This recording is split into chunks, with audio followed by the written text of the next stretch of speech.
तो आइए आज इस वीडियो में बात करते हैं, जैसे कि हमने पाठ 8 जो है विशिष्ट बच्चे, इसके अंदर हमने पिछले वीडियो में पढ़ा था कि शारीरिक अक्षमता से युक्त बालक कौन कौन से हैं और ये कितने प्रकार के होते हैं। तो उसके प्रकार हमने पढ़े थे: अंध, कमजोर, नजर वाले बालक, मुख बधिर बालक, अपंग बालक, भाषा दोष युक्त बालक और नाजुक बालक के बारे में हमने पिछले वीडियो में पढ़ चुके हैं। और आज हम बात करते हैं इस वीडियो में कि मानसिक विकास युक्त बालक क्या होते हैं, कितने प्रकार के होते हैं। तो देखिए, मानसिक विकार युक्त बालक दो प्रकार के हैं, परंतु मैं आपको बता दूं मानसिक विकास या विकार युक्त बालक होते क्या हैं। देख, इसके बारे में, ये बालक अपनी आयु के बालकों के समान मानसिक रूप से अपरिपक्व होते हैं। यानी जिसे हम कहें कि कोई बालक 4 से 5 वर्ष का है, तो 4 से 5 वर्ष के आयु के बालक अनेक बालक होते हैं। उन बालकों के समान आप कोई बालक उन बालकों के समान नहीं होता है, अर्थात अपरिपक्व होता है। खेलने कूदने में, समझने में, याद करने में कई प्रकार की जो हानि होती है वह उससे भिन्न बालक क्या करता है, मानसिक विकार युक्त बालक है। उसकी मानसिक रूप से यानी बौद्धिक रूप से वो क्या है, विकसित नहीं है उसकी बुद्धि, इसलिए सोचने समझने में, खेलने कूदने में, कई प्रकार के कार्यों को करने में क्या होता है, सक्षम नहीं होता है। तो अपनी आयु के बालकों के समान मानसिक रूप से अपरिपक्व बालक क्या कहलाते हैं, मानसिक विकार युक्त बालक कहलाते हैं। और ये निम्न प्रकार के होते हैं। तो अर्थात हम कह सकते हैं 2 प्रकार के होते हैं, एक तो मानसिक विक्षिप्तता और एक होती है मंदबुद्धि बालक। तो सबसे पहले मैं इसके बारे में बात करूंगा आपसे कि मानसिक विक्षिप्तता होती क्या है। तो देखिए, अनेक वंशानुगत कारणों के फलस्वरूप, अब वंशानुगत कारक होते हैं जो माता पिता संतान के अंदर जाते हैं, तो उन वंशानुगत कारणों के फलस्वरूप यहाँ हम कह सकते हैं कि वंशानुगत कारणों के फलस्वरूप जन्म से पहले यानी माँ के गर्भ में या बाद में तीव्र दीर्घकालिक यानी लंबे समय कुपोषण के कारण या किसी दुर्घटना के कारण ये बच्चे क्या होते हैं, सदमे से बालक की सामान्य बुद्धि का क्या हो जाता है, क्षय हो जाता है। क्षय का मतलब वह कम हो जाती है, यानी या तो जन्म से पहले या फिर हम कहेंगे कुपोषण के कारण या किसी दुर्घटना के कारण या दुर्घटना के सदमे से बालक की सामान्य बुद्धि का क्या हो जाता है, क्षय हो जाता है। 3 कारण इसमें, या तो जन्म के पहले या कुपोषण के कारण या किसी दुर्घटना के सदमे के कारण क्या हो जाता है, बुद्धि का ह्रास हो जाता है। तो ऐसे बालक मानसिक विक्षिप्तता युक्त बालक कहलाते हैं। दोबारा दोहराता हूं, मानसिक विक्षिप्तता क्या होती है। देखिए, हम दोबारा दोहराते हैं कि अनेक वंशानुगत कारणों के फलस्वरूप, अब वंशानुगत कारण जो होता है वो या तो जन्म से पहले माँ के गर्भ में या फिर बाद में जन्म के बाद दीर्घकालिक कुपोषण, या तो बच्चे का या माँ का उस कुपोषण के कारण या फिर किसी दुर्घटना के सदमे से बालक में बुद्धि का क्षय हो जाता है। इसलिए ऐसे बालक मानसिक विक्षिप्तता युक्त बालक कहलाते हैं, जिनकी मानसिक शक्ति क्या होती है, बिल्कुल क्षीण होती है। अर्थात ऐसे बालक स्वयं के कार्य भी करने में सक्षम नहीं होते हैं, अर्थात वह खुद अपने कार्यों को खुद नहीं कर पाते हैं। तो ऐसे बुद्धिहीन बालक अर्थात मानसिक विक्षिप्तता युक्त बालक कहलाते हैं। अब हम बात करते हैं नंबर 2 पे, मंदबुद्धि बालक। अब मंदबुद्धि क्या होता है, इन बालकों की जो बुद्धि लब्धि है, इन बालकों की बुद्धि लब्धि, वह बुद्धि लब्धि होती है आपके 70 से 80। क्या होती है इनकी बुद्धि लब्धि, 70 से 80 से 70-80 से कम होती है। इन बालकों की बुद्धि लब्धि 70-80 से कम होती है या 70-85 से कम होती है। इनका शारीरिक विकास भी क्या होता है, मंद गति से होता है। क्या होता है, शारीरिक विकास भी मंद गति से यानी धीमी गति से शरीर का विकास होगा। लंबाई, चौड़ाई, वजन जो भी है या मानसिक संतुलन ये धीमी गति से होता है ऐसे बच्चों का। और इनकी बुद्धि लब्धि 70-85 से कम होती है, ये ध्यान रहे, और इनका शारीरिक विकास धीमी गति से होता है। अब इन बालकों की विशेषताएं क्या है वो देखिए आप। नंबर एक तो ऐसे बालक जो होते हैं जो मंदबुद्धि के होते हैं, वो एक तो सबसे ज्यादा जो सीखते हैं विद्यालय में कोई भी कार्यों को, उन सीखने में सबसे ज्यादा त्रुटियां अर्थात हम कह सकते हैं कि गलतियां करते हैं। क्या करते हैं? सीखने में त्रुटियां अर्थात गलतियां करते हैं। नंबर 2, इनकी स्मरण शक्ति यानी याद करने की शक्ति कमजोर होती है। मंदबुद्धि बालकों की सीखने में गलतियां करेंगे, इनकी याद करने की क्षमता या स्मरण शक्ति कमजोर होती है। नंबर 3, ये कम समय के लिए ही एकाग्र हो पाते हैं। जिसे आप पढ़ा रहे हैं तो पढ़ाते समय थोड़ी देर के लिए टीचर को देखेंगे, समझेंगे, उसके बाद इनका दिमाग विचलित हो जाता है। तीसरी विशेषता। नंबर 4, ये बालक बार बार अनुत्तीर्ण होते हैं यानी फेल हो जाते हैं तथा शीघ्र ही निराश हो जाते हैं, क्योंकि इनकी मानसिक जो क्षमता है वो बिल्कुल क्षीण होती है, इसलिए बार बार फेल होते हैं, निराश हो जाते हैं। नेक्स्ट है इसकी विशेषता, ये शारीरिक कार्यों में अधिक रुचि लेते हैं यानी शरीर से होने वाले कार्यों में अधिक रुचि लेते हैं। मानसिक रूप से यानी पढ़ाई लिखाई में रुचि नहीं लेते हैं। बौद्धिक कार्यों में कम रुचि लेते हैं, जबकि शारीरिक रूप से कार्यों में अधिक रुचि लेते हैं। दूसरों की बजाय स्वयं की चिंता अधिक करते हैं। मंदबुद्धि बालक क्या करते हैं? दूसरों की अपेक्षा खुद की चिंता अधिक करते हैं। नेक्स्ट है, ये अपने संवेगों को रोक नहीं पाते हैं। जो इनको कार्य करना होता है, जो सोचना है, जिसको कहना है, वो कहते रहते हैं। नेक्स्ट विशेषता, ये कम बोलते हैं तथा सुनते अधिक हैं, यानी मंदबुद्धि बालक बोलेंगे कम और सुनेंगे अधिक। आत्मविश्वास की इनमें कमी होती है, यानी कि सेल्फ कॉन्फिडेंस इनमें बिल्कुल भी नहीं होता है। अतः ये किसी भी प्रकार का कोई भी निर्णय लेने में असक्षम होते हैं। नेक्स्ट है, ये बालक सूक्ष्म विषयों पर चर्चा नहीं कर पाते, यानी इनको डीपली क्या करना है क्या नहीं करना है, इन पर ये किसी प्रकार का कोई निर्णय नहीं ले पाते हैं। और इन बालकों के जो दांत होते हैं बचपन में वो देर से निकलते हैं तथा बोलने में भी देरी से सीखते हैं। तो ये इनकी मंदबुद्धि बालकों की विशेषताएं थी, जो आपकी बुक के अंदर लिखी हुई है। फिर भी अगर आपको समझ में नहीं आता है तो आप मुझसे पूछ सकते हो। तो इस प्रकार से मानसिक विकार युक्त बालक, दो प्रकार के, मानसिक विक्षिप्तता और मंदबुद्धि बालकों की हमने विशेषताएं पढ़ी 10। इसमें मैंने आपको बता ही दिया था कि ऐसे बालक क्या होते हैं, आनुवंशिक रूप से या वंशानुगत कारणों के फलस्वरूप जन्म से पहले या फिर जन्म के बाद तीव्र दीर्घकालीन कुपोषण के कारण या किसी दुर्घटना के सदमे में बालकों की क्या होती है, बुद्धि क्षीण हो जाती है या कमजोर हो जाती है। और बुद्धि लब्धि, मंदबुद्धि बालकों की बुद्धि लब्धि 70-85 से कम होती है और इनका शारीरिक विकास धीमी गति से होता है। और इनकी विशेषताएं जैसे कि मैंने आपको बता दी है। इसके बाद अब हम बात करते हैं इसमें प्रतिभाशाली बालक। नंबर 3, प्रतिभाशाली बालक क्या होते हैं? प्रतिभाशाली बालक क्या है, इनके बारे में नंबर 3 पे हम अध्ययन करेंगे कि प्रतिभाशाली बालक क्या है। कि औसत से अधिक बुद्धि वाले बालक, औसत से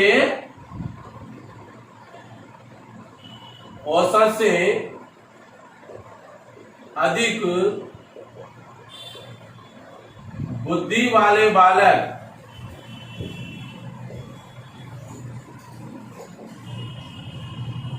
औसत से अधिक बुद्धि वाले बालक इस श्रेणी में आते हैं, इस श्रेणी में आते हैं। यानी हम यूं कह सकते हैं कि ये बालक अपने आप में प्रतिभाशाली होते हैं, औसत से अधिक बुद्धि वाले। अब औसत जो बुद्धि होती है उससे भी एक्स्ट्रा ऑर्डिनरी इनके अंदर होती है, ऐसे बालक प्रतिभाशाली बालक कहलाते हैं। अर्थात हम ये कह सकते हैं कि इनकी जो बुद्धि लब्धि है, इनकी बुद्धि लब्धि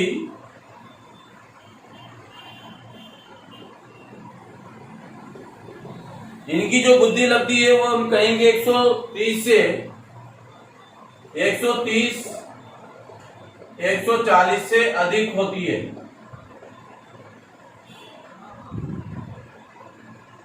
130-40 से अधिक होती है।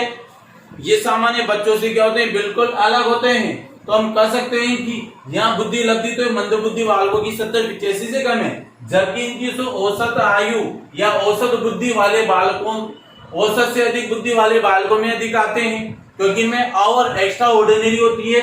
जो जितना जो बच्चा इंटेलिजेंट है सामान्य रूप से, उससे भी अधिक इसमें क्या होती है, बुद्धि लब्धि होती है, यानी सीखने की क्षमता, याद करने की क्षमता ऐसे बालकों में क्या होती है, अधिक होती है। इसलिए ऐसे बालकों को हम क्या कहेंगे, प्रतिभाशाली बालक कहेंगे। दोबारा दोहराता हूं कि औसत से अधिक बुद्धि वाले बालक इस श्रेणी में आते हैं और इनकी बुद्धि लब्धि 130 से 140 से क्या होती है, अधिक होती है। इसलिए इनको हम क्या कहेंगे, प्रतिभाशाली बालक कहते हैं। अर्थात देखिए विस्तार से मैं आपको बता दूं, प्रतिभाशाली बालक सामान्य बच्चों से क्या होते हैं, बिल्कुल भिन्न होते हैं और इनका स्वास्थ्य सामान्य की तुलना में क्या होता है, बिल्कुल अच्छा होता है। व्यक्तित्व इनका आकर्षक होता है, यानी बलिष्ठ होते हैं, अच्छे बलिष्ठ होते हैं। स्वास्थ्य रूपी रूप से हम देखें तो ये बिल्कुल स्वस्थ निरोगी होते हैं तथा इन बच्चों का ध्यान केंद्रित करने की योग्यता, ग्रहणशीलता, समायोजन करने की क्षमता, संवेगात्मक परिपक्वता और तर्क करने यानी बातचीत करने की क्षमता क्या होती है, इनमें अधिक होती है। प्रतिभाशाली बालकों के लिए विद्यालय में अलग कक्षाओं की व्यवस्था, यानी इंटेलिजेंस जो बच्चे होते हैं उनके लिए अलग से व्यवस्था होनी चाहिए। विस्तृत यानी विस्तार युक्त पाठ्यक्रम होना चाहिए। शिक्षकों द्वारा व्यक्तिगत शिक्षण, पुस्तकालय की सुविधा, प्रोत्साहन और पुरस्कार व अधिक सहगामी क्रियाओं की व्यवस्था भी इन बच्चों के लिए की जानी चाहिए। प्रतिभाशाली बालकों के माता पिता, अभिभावकों को सर्वप्रथम अपने बच्चों की जिज्ञासाओं को क्या करना चाहिए, संतुष्ट करना चाहिए कि वो उसकी जिज्ञासा क्या है, वो क्या करना चाहता है, तो उसको पूर्णतः उस जिज्ञासा के प्रति क्या करें, जागरूक करें और उस जिज्ञासा के बारे में उसको बताएं और उन्हें स्वतंत्र साधन और सुविधाएं देनी चाहिए। तब जाकर के ऐसे बच्चे क्या होते हैं, आगे बढ़ते हैं। आपको इतना कुछ लिखने की जरूरत नहीं, आपको तो इतना ही इसके अंदर समझाना है कि प्रतिभाशाली बालक होते कैसे हैं। तो इस प्रकार से आज हमने इस प्रतिभाशाली बालक के बारे में भी अध्ययन कर लिया है। दोबारा फिर मैं आपको क्लियर समझा दूं कि औसत से अधिक बुद्धि वाले बालक इस श्रेणी में आते हैं कि बुद्धि लब्धि 130 से 140 से अधिक होती है, इसलिए ऐसे बालकों को बुद्धि प्रतिभाशाली बालक कहेंगे। दूसरी बात, ये सामान्य बालकों से अलग होते हैं, इनका व्यक्तित्व आकर्षक अलग होता है, इनके ध्यान केंद्रित करने की क्षमता, ग्रहणशीलता क्षमता, संवेगात्मक परिपक्वता और बातचीत करने की क्षमता सामान्य बालकों की अपेक्षा अधिक होती है। साथ ही साथ इनको प्रतिभाशाली बालकों को अलग कक्षाओं की और अलग अलग जिज्ञासाओं से या इनकी रुचियों के अनुसार इनकी जिज्ञासाओं की पूर्ति अपने माता पिता शिक्षकों द्वारा की जानी चाहिए। तो ऐसे बच्चों को हम प्रतिभाशाली बालक कहते हैं। इसके बाद हम बात करेंगे नंबर 4 पे, अपचारी बालक। ये अपचारी बालक क्या होते हैं, देखिए सामाजिक नियमों को तोड़ने वाले बालक, हम यहाँ पे कहेंगे सामाजिक नियमों को तोड़ने वाले बालक, सामाजिक नियमों को तोड़ने वाले बालक अपचारी बालक कहलाते हैं। क्या कहलाते हैं, अपचारी बालक कहलाते हैं। यानी सीधी सी बात है, अपचारी बालक क्या होते हैं कि सामाजिक नियमों को तोड़ने वाले बालक अपचारी बालक कहलाते हैं। और हम ये भी कह सकते हैं, और जब इन्हीं सामाजिक नियमों को बालक तोड़ता है, अपचारी कहलाता है। बाल अपराध के कई वंशानुगत व वातावरण संबंधी कारक हैं। बाल अपराधों को रोकने के लिए पारिवारिक, विद्यालय प्रयास और सामाजिक प्रयास किए जाने चाहिए। इसलिए हम ये कहेंगे कि सामाजिक पारिवारिक प्रयास इस प्रकार से किए जाए ताकि बच्चा किसी भी प्रकार का कोई अपचार या फिर हम अपराध न करे। या फिर हम यूं कह सकते हैं कि जब कोई व्यक्ति समाज या बालक समाज के नियमों को तोड़ता है या नियम के विरुद्ध कार्य करता है तो उसे अपराधी कहा जाता है। और इन्हीं सामाजिक नियमों को जो बालक तोड़ता है उसको हम अपचारी बालक कहते हैं। तो अपचारी का मतलब क्या हो गया, सामाजिक नियमों को तोड़ने वाला तो अपचारी कहलाता है। और कोई व्यक्ति समाज के नियमों को तोड़ता है, नियम के विरुद्ध जाता है, तो वो अपराधी। तो व्यक्ति तो क्या हो गया, समाज के नियमों को तोड़ने और उनके विरुद्ध जाने वाला व्यक्ति तो क्या हो गया, अपराधी। और इन सामाजिक नियमों को अगर कोई बालक तोड़ता है तो उसको हम कहेंगे अपचारी। तो अपराधी और अपचारी में अंतर है, बड़े जब इसी अपराध को करते हैं तो वो क्या कहलाते हैं, बड़े तो कहलाते हैं अपराधी, और इन्हीं सामाजिक नियमों को तोड़ने वाला बालक क्या कहलाता है, अपचारी बालक कहलाता है। ठीक है, तो आज इस वीडियो के अंदर हम इतना ही पढ़ेंगे। कल हम बात करेंगे कि अगला जो टॉपिक है उसको भी क्लियर कर ही देता हूं समाप्त करने से पहले। लास्ट बचा हुआ है वो देखिएगा। इसके हम कहेंगे समस्यात्मक बालक। समस्यात्मक बालक, इसको भी आप पढ़ ही ले साथ के साथ। समस्यात्मक बालक क्या है? अब यहाँ पे हम कहेंगे सामान्य बालक जब वातावरण के साथ समायोजन नहीं कर पाता है। दोबारा दोहरा रहा हूं, सामान्य जो बालक है, जनरल जो चाइल्ड होता है कि जैसे कि सामान्य बच्चा है, नॉर्मल, ऐसे बच्चे जब सामान्य बालक जब वातावरण के साथ समायोजन नहीं कर पाते या सामंजस्य नहीं बैठा पाते हैं तो वह समस्यात्मक बालक बन जाते हैं। और इन बालकों की कुछ व्यवहार निम्न होते हैं। तो देखिए कि ऐसे बच्चे जो वातावरण के साथ तालमेल नहीं बिठा पाते हैं, कि उनको जो एनवायरनमेंट, परिवार का, विद्यालय का, समाज का जो वातावरण मिला हुआ है उसके साथ अगर वह समायोजन नहीं कर पाते हैं तो ऐसे बच्चे भी समस्यात्मक बालक बन जाते हैं। और इन बालकों की कुछ व्यवहार इस प्रकार से, जैसे मान लीजिए अंगूठा चूसना, छोटे बच्चे होते हैं, नाखून काटना, बिस्तर गीला करना, झूठ बोलना, चोरी करना, हकलाना,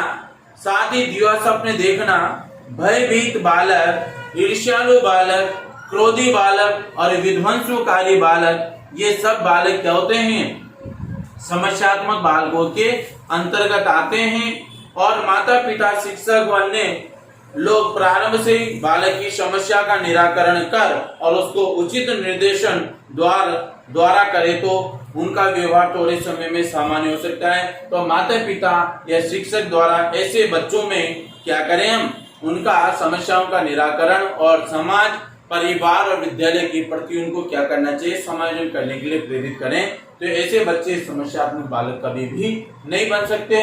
तो आज इसी के साथ हमारा चैप्टर समाप्त होता है। Thank you so much. फिर भी अगर आपको कोई भी टॉपिक या कोई भी चीज समझ में नहीं है तो आप मुझसे पूछ सकते हैं कॉल करके। Thank you so much.